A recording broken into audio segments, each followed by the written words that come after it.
പിന്നെ ഹർഷൻ, ഈ ജഡ്ജ് നിയമപര വിരുദ്ധമായ ഏതെങ്കിലും വെറുതെ കടലാസ് എഴുതല്ലോ 1656(3) അനുസരിച്ച് വിജിലൻസ് കോടതിയുടെ അധികാരത്തിൽ വരുന്ന 3 സെക്ഷനിൽ ഒരു സെക്ഷൻ ഉപയോഗിച്ചുകൊണ്ടാണ് അദ്ദേഹം വിധി പറഞ്ഞിരിക്കുന്നത്. അല്ലാതെ ഉമ്മൻചാണ്ടിയെ തൂക്കിക്കൊല്ലാനൊന്നും വിധിച്ചിട്ടില്ലല്ലോ.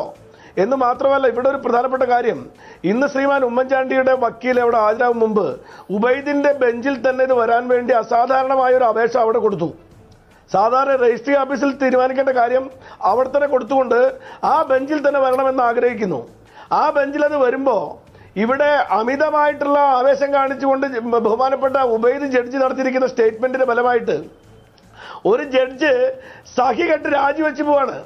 ആ ജഡ്ജിന്റെ കീഴിൽ, ഒരു വിജിലൻസ് ജഡ്ജിന്റെ കീഴിൽ 2 കേസ് നിൽക്കുന്നുണ്ട്. ഒന്ന് CN ബാലകൃഷ്ണനെതിരെയുള്ള കേസ് വിധി പറയാൻ നിൽക്കുന്നു. ഒന്ന് സാക്ഷാൽ ഉമ്മൻചാണ്ടിയുമായി ഉൾപ്പെടുന്ന ഉമ്മൻചാണ്ടി തള്ളിക്കളയാൻ വേണ്ടി ശ്രമിച്ച പാമോയിൽ കേസിന്റെ വിചാരണ ചെയ്യേണ്ട കോടതിയാണ് തൃശൂർ വിജിലൻസ് കോടതി. ആ കോടതിയിലെ ജഡ്ജ് ഇവർക്ക് കണ്ണിലെ കരടായി മാറുമെന്നുണ്ടെങ്കിൽ ഏതാണ് രാഷ്ട്രീയ ഗൂഢാലോചന എന്ന് ഇവർ തന്നെ വ്യക്തമാക്കട്ടെ. ഏത് ജഡ്ജിയുമായിട്ടാണ് അവിടെ ഗൂഢാലോചന ഉണ്ടായിട്ടുള്ളത്? തീർച്ചയായും